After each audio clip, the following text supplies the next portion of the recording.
Bonjour, je suis Sandrine Planchon, je suis responsable de l'association Le Concert du Sein Parlons-en, qui est une association qui a deux missions. La première, financer des projets de recherche pour lutter contre la cause de lutte contre le cancer du sein. Et la deuxième mission, c'est d'informer et de sensibiliser le plus grand nombre à la maladie et surtout avec un message qui est de la détection précoce de cette maladie, puisqu'on sait que plus elle est prise précocement, plus on a de chances d'en guérir. On a voulu aujourd'hui, dans cette période qui est une période inédite et plus que particulière, répondre aux questions de notre communauté, non seulement sur leur parcours de soins qui est un peu chahuté et aussi sur les interrogations légitimes qu'elles pouvaient avoir. Donc, on a pour ça la chance d'avoir avec nous cet après-midi le professeur Benoît You, qui est oncologue spécialisé en essais cliniques au CHU de Lyon, et le docteur Manuel Rodriguez, qui est médecin oncologue à l'Institut Curie, et qui ont tous les deux pu se rendre disponibles pour répondre à vos questions. Donc, on vous remercie beaucoup au nom de l'association et de notre communauté de participer à cet échange et de répondre aux questions qui nous ont été posées. Je vous laisse peut-être chacun vous présenter avant de voir les questions qu'on a reçues. Très bien. Moi. Alors, pour ce qui me concerne, donc oncologue médical au centre hospitalier Lyon-Sud, effectivement, je suis impliqué dans les essais cliniques puisque je dirige deux équipes d'essais cliniques en cancérologie, une qui s'occupe des essais qu'on dit de phase précoce, c'est-à-dire les premières administrations à l'homme, et une autre qui va coordonner l'ensemble de la recherche clinique sur les hospiciers de Lyon. Et puis, dans le contexte du Covid, j'ai été impliqué dans la rédaction de recommandations sur l'organisation des soins et de la prise en charge en oncologie pour essayer de protéger au maximum les patients atteints de cancer par rapport à l'infection Covid. Merci. Et moi, Manuel Rodriguez, je suis oncologue médical à l'Institut Curie à Paris et chercheur aussi dans des domaines qui nous importent peu aujourd'hui. En oncologie médicale, je prends en charge des patientes, enfin des cancers de la femme pour faire plus global et court, et des tumeurs rares. Et je m'occupe également de la Société française du cancer, une société savante qui regroupe des médecins et des chercheurs autour de la prise en charge du cancer. Et on fait des informations, on a une information régulière à destination justement de ces spécialistes. Et entre autres, on relaie les informations du groupe qui avait été coordonné par Benoît il y a quelques semaines et qui continue de travailler là-dessus. Ok, merci beaucoup à tous les deux pour cette présentation. Et donc, la première question qui nous a été posée vient de Béatrice T qui dit « Bonjour, j'ai été opérée d'un cancer in situ non métastasé le 9 juillet. Je devais faire mes contrôles en mars. Depuis le Covid-19, tout a été annulé. J'ai eu mon oncologue par téléphone qui me dit de ne pas m'inquiéter, que ça peut attendre le mois de mai. Qu'en pensez-vous? Est-ce que je dois tout faire pour obtenir un rendez-vous ou j'attends qu'on me recontacte? Merci à vous. » Alors, on voit bien en fait que est signifié ici finalement cette espèce de duplicité, de situation un peu compliquée où on doit prendre en compte deux éléments qui sont d'un côté le risque de venir à l'hôpital et d'être infecté par le Covid et de l'autre une maladie à plus ou moins haut risque de progression qui donc peut aussi constituer un danger. Et finalement, l'oncologue, quand il va devoir donner un conseil au patient, va devoir prendre en compte ces deux éléments-là. Qu'est-ce qui met en danger le plus la patiente, en tout cas à court terme? Est-ce que c'est la maladie ou est-ce que c'est le Covid? Dans le cas particulier de cette patiente, et s'agissant d'un cancer qui aura été pris en charge à un stade très limité, une tumeur in situ qui est donc en surveillance, clairement le risque est plus important du côté du Covid. Et donc dans cette situation-là, on aura plutôt tendance à repousser effectivement les examens parce que en fait le risque que la maladie reprogresse est quand même très faible.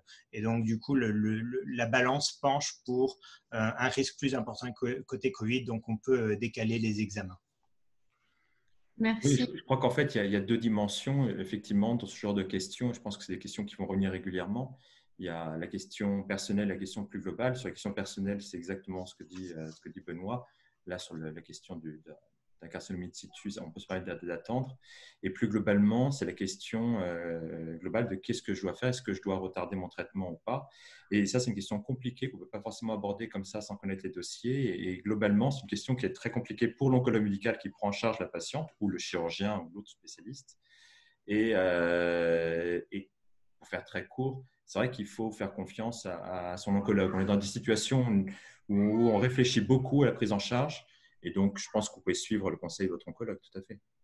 Donc, ce que vous dites tous les deux, c'est que c'est de l'arbitrage et du cas par cas. Absolument, absolument. On a des situations dans lesquelles clairement le patient prend plus de risques à arrêter son traitement, on y reviendra vraisemblablement. Et à ce moment-là, effectivement, on va privilégier le traitement considérant que le risque d'infection par Covid est faible et donc du coup, ce qui va mettre le plus en danger la patiente, ça va être de ne pas recevoir son traitement. Lorsqu'il s'agit juste de surveillance radiologique, ça peut clairement être décalé, donc c'est clairement au cas par cas. Très bien. Alors, on a une deuxième question qui nous vient de Katia. Elle, bonjour, j'ai eu un cancer du sein en 2015 à 30 ans, un traitement avec 8 chimios, une mastectomie, de la radiothérapie et maintenant de l'hormonothérapie. Suis un sujet à risque au Covid-19. Donc, c'est une question qu'elle vous pose.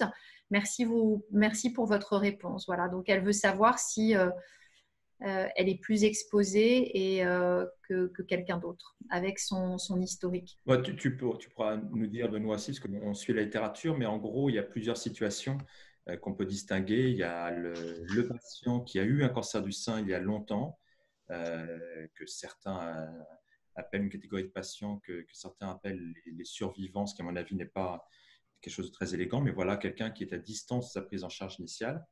Quelqu'un qui est en cours de prise en charge. Donc, après, la question est de savoir quelle est cette prise en charge. Est-ce que c'est de la chimiothérapie, de l'immunothérapie, de l'hormonothérapie, de la chirurgie, des rayons? Et donc là, c'est deux situations différentes. Et au sein même de ces patients pris en charge, quel est le traitement réellement pris en charge? Et une fois qu'on distingue ces différents groupes de personnes, quel est le risque qu'ils fassent une infection Covid? Et quand on a l'infection Covid, quel est le risque qu'il fasse une infection Covid grave? Et donc ça, on manquait beaucoup de données. On commence à en avoir un petit peu plus, en particulier depuis les semaines dernières, on commence à avoir un petit peu plus de choses qui apparaissent. Et ce qui semble ressortir de façon assez logique, c'est que c'est peut-être les patients qui sont en cours de traitement, euh, globalement, quels qu'ils soient, mais après on pourra faire des subtilités, Benoît pourra réagir là-dessus sur quels sont les traitements peut-être les plus à risque, mais c'est plutôt les patients qui sont en cours de traitement actif qui sont plus à risque de faire une infection Covid grave. Parce que c'est ça la vraie question. D'accord. En l'occurrence, cette personne, Katia, dit qu'elle est sous hormonothérapie. Donc, elle pose la question si étant atteinte de ce cancer en 2015 et maintenant encore sous hormonothérapie, si elle est plus à risque que quelqu'un d'autre pour le Covid-19.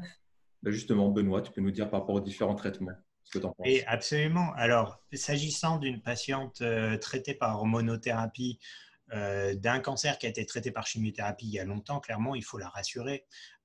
Son système immunitaire est vraisemblablement tout à fait efficace. Elle est à distance de la chimiothérapie. L'hormonothérapie n'est pas un traitement qui diminue les défenses immunitaires. Donc, vraisemblablement, elle doit être rassurée. Elle n'est pas plus à risque que quelqu'un qui n'aurait pas eu une histoire de cancer. Et donc, elle peut avoir un comportement normal. Alors, c'est vrai que les données de la littérature nous suggèrent qu'il y a un risque, un surcroît de risque de complications chez les patients atteints de cancer et qui sont infectés par le Covid quand ils ont reçu un traitement dans le mois ou les 15 jours qui précèdent, ça dépend en fait des études auxquelles on s'intéresse. Et les traitements qui seraient à risque, évidemment, c'est la chimiothérapie puisque ça diminue les défenses immunitaires. La chirurgie est également évoquée, éventuellement la radiothérapie, ça dépend également des études. Voilà. Alors après, s'agissant des nouvelles thérapeutiques, c'est compliqué de se faire une idée. Il a été évoqué que l'immunothérapie, puisqu'il y a cette question-là qui revient, c'est est-ce que l'immunothérapie favorise les complications liées au Covid? aujourd'hui, je crois qu'on ne peut pas faire de réponse claire parce que les données viennent de patients qui étaient essentiellement atteints de cancer bronchique, qui par ailleurs sont fragiles pour d'autres raisons, parce qu'ils ont fumé, parce qu'ils ont des poumons qui sont déjà abîmés. Et donc, comme la majorité de ces patients étaient traités par immunothérapie, on peut par confusion penser que l'immunothérapie est responsable de l'aggravation.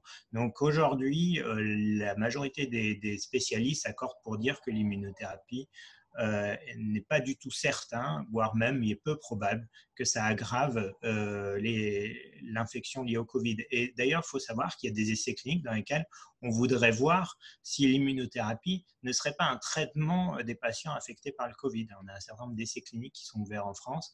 Donc, vous voyez que finalement, c'est plutôt rassurant. Donc, il faut retenir que les fragilités, c'est plutôt les patients traités par chimiothérapie ou éventuellement chirurgie ou radiothérapie dans le mois ou les 15 jours qui précèdent l'infection. Ok, ben c'est rassurant pour Katia et pour les personnes qui seraient dans son cas. Et alors, ça nous permet de faire le pont avec la question suivante de Delphine K, qui en revanche, elle dit « Bonjour, j'entame une chimiothérapie vendredi et je m'inquiète de son impact. » Donc, on vient d'en parler sur mon système immunitaire en cette période particulière. À quoi dois-je être attentive? Quelles précautions prendre avec son entourage, avec ses chats? Elle en a 4. Merci beaucoup pour répondre à mes questions. Je peux peut-être initier un début de réponse, Emmanuel complétera. D'abord, il faut rassurer cette patiente parce qu'on a mis en place dans les hôpitaux un système dit de sanctuarisation qui vise en fait à conserver les services de cancérologie, de radiothérapie Covid-free, c'est le terme qu'on utilise, c'est-à-dire finalement sans Covid. Alors, comment est-ce qu'on arrive à ce résultat-là? Eh bien, c'est qu'à l'entrée des services d'oncologie et de radiothérapie, il y a des systèmes de filtrage qui permettent de vérifier que les patients ne présentent pas de symptômes liés au Covid, donc prise de température, questionnaire, pour s'assurer que finalement, on ne fait pas rentrer le patient au contact des autres patients atteints de cancer, éviter que le Covid rentre dans le service. Il y a également des services qui ont mis en place des systèmes d'appel téléphonique la veille de l'entrée pour vérifier que le patient qui est attendu en chimiothérapie, en hôpital de jour, en hôpital conventionnel, ne présente pas également de symptômes du Covid.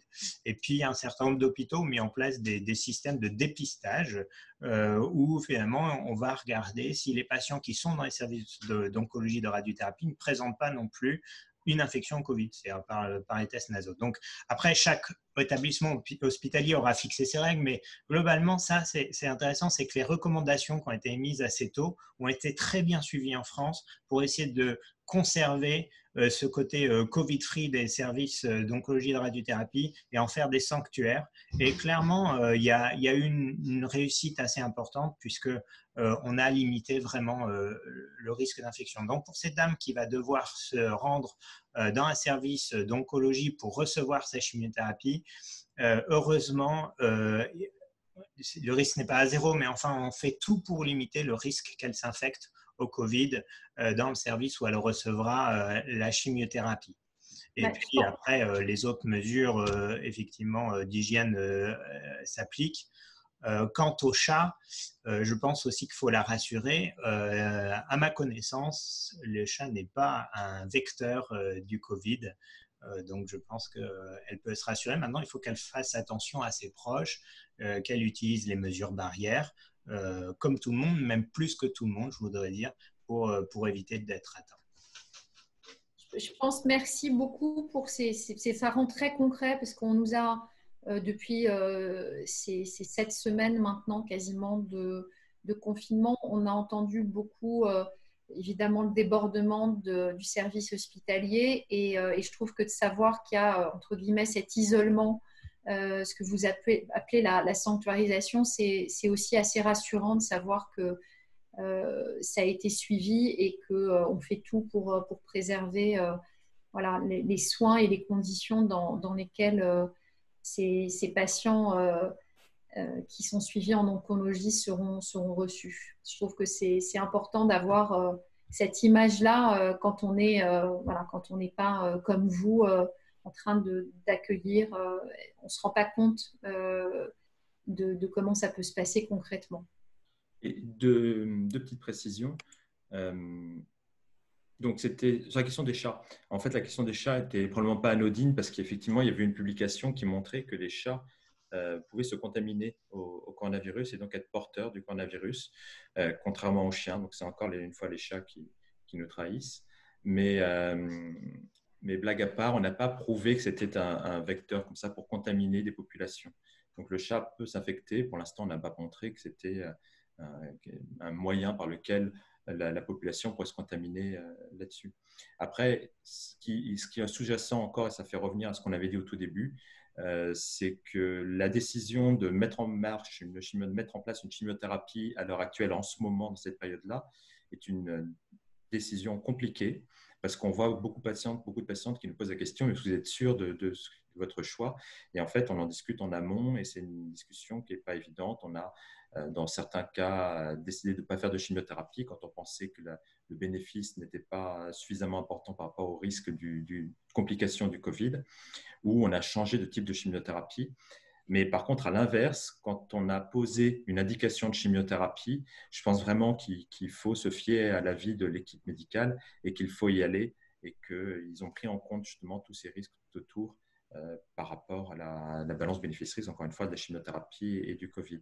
Donc, il faut aller à cette chimiothérapie, la suivre, faire attention, se surveiller. Il y aura des instructions probablement pour surveiller la température 1 à 2 fois par jour pour la reprise de l'école. C'est à peu près la même chose aussi pour les patients. Et faire attention et nous tenir au courant.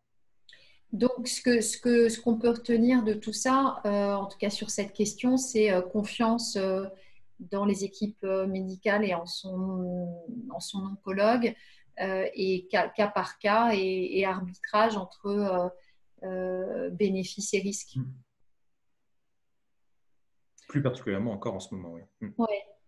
Alors, on a une autre question de Mireille G. Bonjour, ma question, j'ai 64 ans. J'ai été soignée pour un premier cancer du sein gauche en 2010 avec une intervention chirurgicale, puis de la radiothérapie.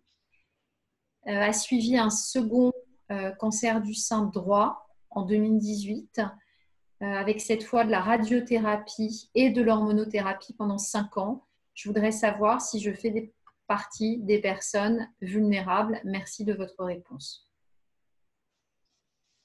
Manuel? C'est la même chose que tout à l'heure. C'est la même situation que tout à l'heure. Donc, elle a été traitée, Mireille a été traitée une première fois en 2010 et on est largement à distance. La seconde fois, c'est 2018. C'est un peu plus récent, mais malgré tout, elle a eu à l'époque de la radiothérapie. Maintenant, on est très loin de la radiothérapie. On est sur des effets chroniques éventuellement, mais il n'y a plus aucun lien avec un risque augmenté de quoi que ce soit. Et en ce moment, elle est sous hormonothérapie. Donc, c'est la même situation que pour Katia, si je me souviens bien, c'est-à-dire qu'on est maintenant à distance, elle est sous hormonothérapie. Donc, Mireille n'est pas plus à risque que quelqu'un d'autre d'une complication aiguë, enfin une complication du Covid, en fonction des éléments de notre disposition, c'est-à-dire du cancer. Il faut juste rappeler que ce qui ressort en termes de risque de complication du Covid, et ça, vous le savez bien, c'est l'âge, les complications, le contexte cardiovasculaire du patient, le diabète, ce genre de questions-là. On n'en parle pas là, donc il faut juste se méfier un peu pour Mireille et pour les autres. Le cancer dans cette situation-là, on est loin. Je ne pense pas qu'on soit plus à risque que le reste de la population. Par contre, il faut se méfier des autres comorbidités, c'est-à-dire des maladies associées. On a parlé du surpoids aussi, pas mal dans les médias. Oui, tout à fait. Ouais. Pas tous ensemble, hein. C'est-à-dire le surpoids, l'hypertension, le diabète sont des fragilités qui sont souvent associées. Une publication qu'on avait vue ensemble avec Manuel la semaine dernière était intéressante, suggérant que les patients qui auraient des lésions des poumons seraient un petit peu plus à risque, qu'il s'agisse d'un cancer du poumon initial ou qu'il s'agisse de métastases, c'est-à-dire finalement le cancer qui est par exemple du cancer du sein, mais aussi d'autres cancers digestifs, ovaires, qui serait né à un endroit et se met ensuite dans le poumon, ce qu'on appelle des métastases, serait également un facteur de risque. Donc c'est finalement l'existence de lésions du poumon qui augmenterait un petit peu le risque de complications chez les patients atteints de cancer. Il faut qu'on précise ça, mais si c'était le cas, ça nous permettrait de mieux dépister et surveiller les patients plus à risque. Okay, merci beaucoup.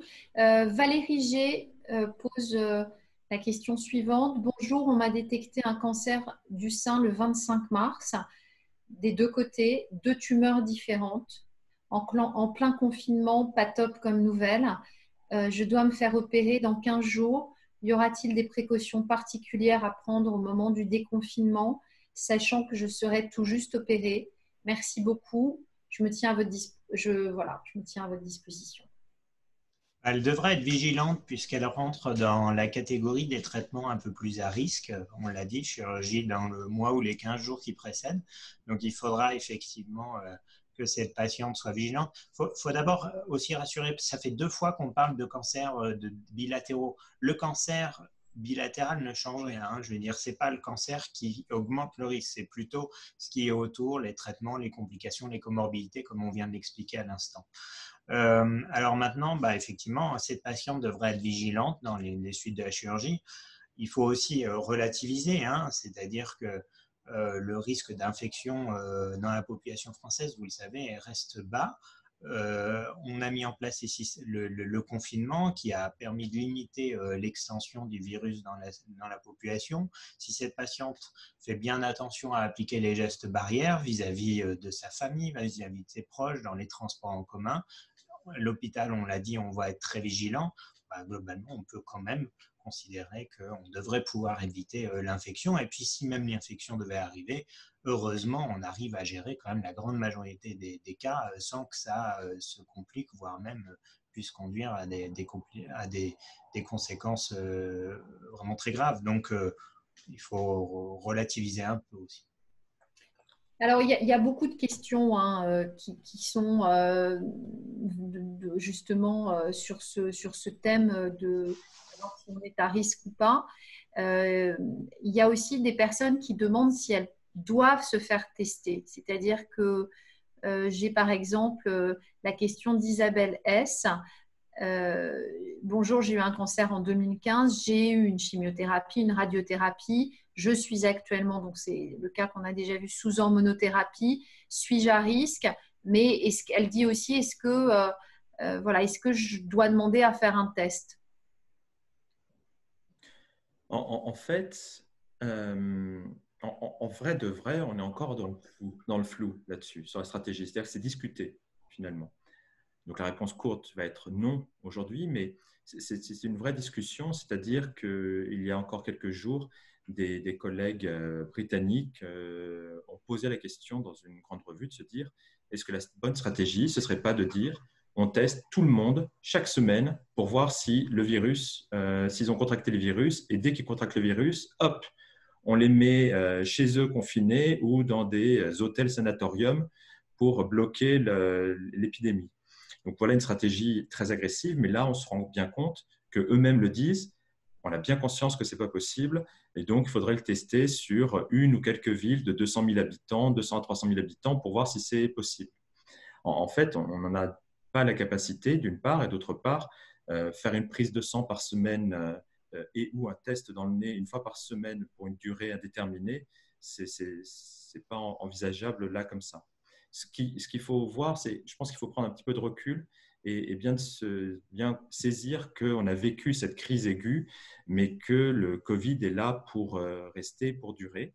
On ne sait pas exactement combien de temps, on ne sait pas exactement quel sera le rythme des pics épidémiques. Actuellement, l'épidémie a bien chuté, le taux d'infection a bien chuté grâce au confinement d'une part, peut-être grâce à des facteurs météorologiques. Peut-être qu'on a une petite chance que ça soit saisonnier, ça on ne le sait pas bien, mais c'est une question qui se pose dans la communauté. Et je dis ça surtout parce que certaines de ces patientes, comme la patiente précédente, commencent l'histoire de leur maladie. Et donc, il y a la chirurgie là, effectivement, mais il y aura peut-être de la chimiothérapie derrière, peut-être de la radiothérapie derrière, peut-être de l'hormonothérapie derrière. Et donc, il ne faut peut-être pas s'emballer à se surprotéger là en se disant je vais tenir le coup, je vais tenir le coup, mais peut-être de réfléchir, comme dans la société globalement, à comment on va pouvoir vivre avec ce risque. Donc, mettre en place des mesures barrières, essayer de vivre le plus normalement possible avec ce risque-là qui est présent. Pour répondre précisément à Valérie, à mon sens, il n'y a pas de nécessité, d'intérêt à faire un test si elle n'a aucun symptôme de la maladie et si aucun de ses proches qui vivent avec elle n'a eu de symptômes de la maladie. Par contre, si jamais elle venait à développer une perte d'odorat ou de la fièvre ou une toux d'origine indéterminée, là, on pourrait très facilement faire le test. Maintenant, le test commence à bien se répandre. Pour ce genre de situation-là, on n'est plus trop démuni. Par contre, pour une population globale sans aucun symptôme, ce serait plus compliqué. Benoît? Oui, d'accord. Donc, c'est plutôt recommandé, évidemment, à ces gens atteints de cancer, hein, de cancer du sein, mais aussi atteints de cancer, de faire un test quand ils ont des symptômes, pas de systématiser un test parce que on est atteint d'un cancer et que donc on pense être plus immunodéprimé que quelqu'un d'autre. Moi, ce que je dirais, c'est symptômes. Ce qui ressort aussi de recommandations, c'est en dépistage avant une chirurgie où il va falloir réaliser une intubation en particulier, puisque là, il y aura aussi toute l'équipe qui va s'exposer au virus. Et donc, pour savoir si la patiente risque de se compliquer ou de contaminer, il faut faire le dépistage. Et avant aussi de grosses modalités thérapeutiques, disons par exemple, chez les patients atteints de lymphome ou de pathologie hématologique, on va faire des autogreffes, donc des chimiothérapies très lourdes en dépistage sur ce genre de cas-là. Après, quand on a eu un très proche qui a été malade, quelqu'un qui vit avec le patient, on peut demander au patient de se surveiller de façon beaucoup plus intensive et au moins de symptômes, à ce moment-là, déclencher le test, par exemple. C'est vrai qu'il n'y a pas de recommandation globale valable pour tous. Je peux juste vous dire qu'on a eu cette discussion exactement là hier après-midi pour Lyon. Aujourd'hui, aux urgences à Lyon, le taux de positivité est de 5%. Il faudra tester 20 patients pour en avoir un positif. Donc finalement, c'est très faible. Au final, on a décidé qu'on ne testait pas tout le monde, y compris pour les patients atteints de cancer, que les règles, c'était celles qui étaient évoquées par Manuel. Hein. Globalement, c'est ceux qui vont avoir un traitement très lourd en hématologie avec une aplasie de plus de 20 jours. Donc, vous voyez que c'est quand même… Aplasie, c'est rechute des globules blancs, donc très durable pendant plus de 20 jours. Ce n'est pas nos chimiothérapies qu'on fait habituellement pour le cancer du sein ou d'autres tumeurs solides. C'est les patients qui ont évidemment des symptômes. Alors, on le fait un peu systématiquement aux patients qui ont des aérosols ou qui ont une ventilation non invasive pour des syndromes d'apnée du sommeil. Parce qu'en fait, il semblerait qu'il y a une augmentation du risque d'aérosolisation du virus chez ces patients-là. Donc, à ce moment-là, on le fait parce qu'on a besoin d'être sûr qu'on ne va pas contaminer les équipes et les autres patients qui sont dans le service.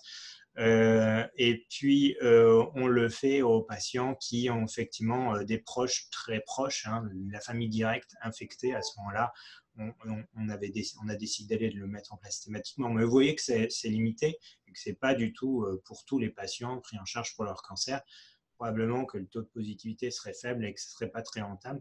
Et puis, il faut prendre en compte deux choses. Hein. Comme dit Manuel, c'est que dans le test dans le nez, ce n'est pas agréable.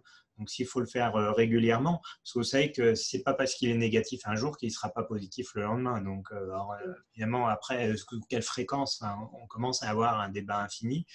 Et puis, deuxièmement, c'est pour le personnel, faire le test, ce n'est pas si simple que ça. Ça nécessite de s'habiller, ça nécessite un certain nombre de règles. Et ça modifie clairement l'activité du service pour un bénéfice qui sera vraisemblablement pas évident. Ok. Alors, il y a une autre question de l'ACRI-F qui est sous immunothérapie avec un contrôle avec son cardiologue tous les 3 mois car toxicité cardiaque. Mon rendez-vous de mi-avril est annulé. Que faire ? J'imagine que le traitement dont elle parle, c'est un traitement qui vient bloquer le récepteur HER2. Donc, il y a par exemple le trastuzumab, l'herceptine, pertuzumab, Perjeta. C'est ce type de traitement qu'on a tendance à surveiller avec des échocardiographies tous les 3 mois. Alors, on revient exactement à la question initiale, finalement, dans cette balance entre le risque lié au Covid et le risque lié à une complication et traitement. Qu'est-ce qui pèse le plus lourd? S'agissant d'examens de surveillance, imagerie, échocardiographie, la balance jusqu'ici penchait plutôt pour éviter le risque de contamination au Covid. Donc, si cette patiente n'a pas de symptômes faisant penser qu'elle aurait une toxicité liée à son traitement, on peut probablement repousser un petit peu la surveillance pour lui éviter le risque d'infection au Covid, puisque finalement, c'est une précaution qui a été mise en place, qui est importante. Il faut le faire, mais dans des situations un peu exceptionnelles comme aujourd'hui, on peut décaler de 2 mois, 3 mois, si la patiente n'a pas de symptômes. Très bien. Et alors, il y a aussi des questions sur des rendez-vous annulés. Valérie P., on a beaucoup de Valérie. Je suis suivie tous les ans pour un cancer qu'elle a eu en 2008. IRM, mammo, échographie. Je n'ai pas reçu mes rendez-vous annuels, cela m'inquiète. Voilà, donc c'est des questions qui reviennent sur des annulations de certains examens actuellement. On revient à la même question que donc la première patiente et juste avant, en fait.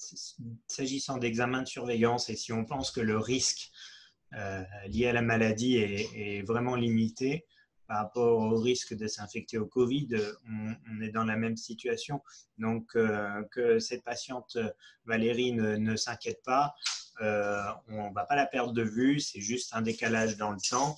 Et on pourra remettre en place la surveillance dès que la situation va s'améliorer, ce qui est déjà le cas, donc ça ne devrait pas trop tarder en fait. Non, très bien. Ok. Écoutez, on a là déjà balayé pas mal de questions. Est-ce que vous, il y avait des précisions que vous vouliez apporter par rapport à ces questions qui vous paraissent importantes, notamment en vue d'un déconfinement? Je pense qu'il y a aussi pas mal de personnes qui se demandent comment ça va se passer. Vous avez bien insisté pour dire que le déconfinement, c'était une chose, mais que le Covid, c'est pas pour ça qu'il va disparaître, qu'il va falloir apprendre aussi à être vigilant et à vivre avec ce virus. Mais je sais pas, est-ce qu'il y a d'autres choses que vous auriez aimé passer comme précaution, comme recommandation pour notre communauté? Oui, alors je pense qu'un message que je voudrais faire passer, c'est qu'on a eu pas mal de patients qui ont décalé disons, ont hésité ou n'ont pas appelé alors qu'ils avaient des complications, ils avaient des symptômes qui étaient assez inquiétants. Et du coup, aujourd'hui, on a des complications, des symptômes qui sont plus sévères. N'ayez pas peur de l'hôpital. D'abord, parce qu'on fait ce qu'il faut pour vous protéger. Et deuxièmement, n'ayez pas peur de nous déranger. On préfère prendre en charge bien votre maladie.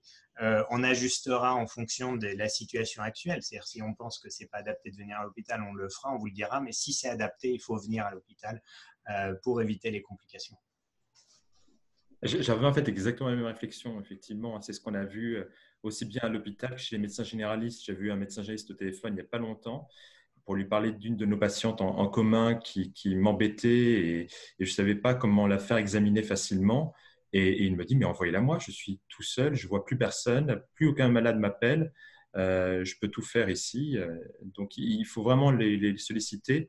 Et nous-mêmes, ce qu'on garde en tête, c'est que là, il y a eu un creux, par exemple, à cause du dépistage, puisqu'on a suspendu le dépistage de plusieurs cancers et on risque justement d'avoir plus de patients qui vont arriver au moment du déconfinement. Donc, il ne faut pas hésiter à nous tenir au courant quand même et nous, on jugera de la nécessité ou pas de venir à l'hôpital pour vous. On vous dira s'il y a besoin en fonction des symptômes que vous présentez. Mais n'attendez pas le 11 mai pour tout d'un coup nous appeler pour nous parler d'une boule que vous avez sentie sous le bras ou ailleurs, puisqu'en plus, ça va être un peu plus compliqué probablement à ce moment-là.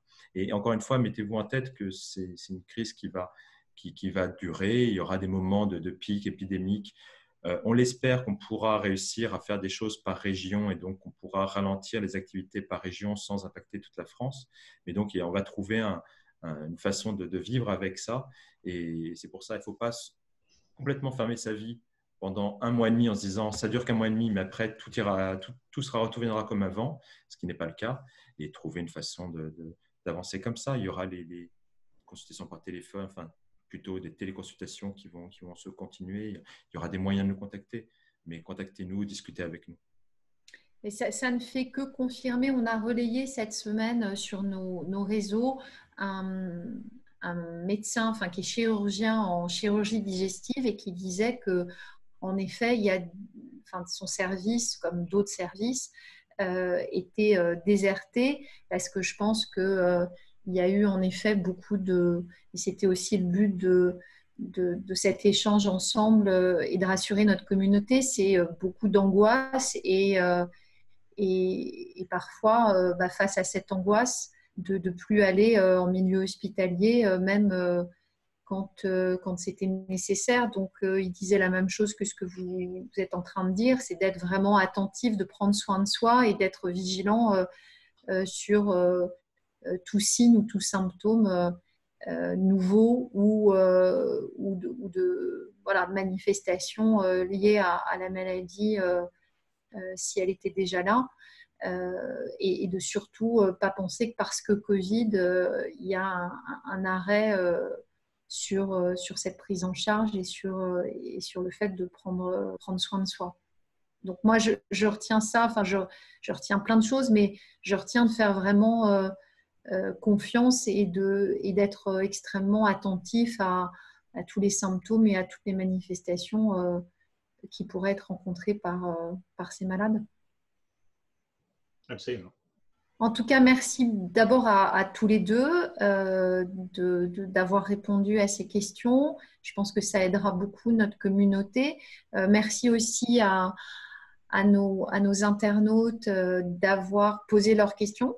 Et voilà, de s'être senti libre de ça. Et puis, vous indiquer que cet échange sera partagé sur notre Facebook, sur notre Instagram, sur YouTube, sur Twitter et sur LinkedIn. Donc, sur tous les canaux et tous les réseaux sociaux que l'association met à disposition. Et puis, on fait confiance et puis petit à petit, on va trouver des dispositifs, des fonctionnements pour vivre le mieux possible avec ce virus.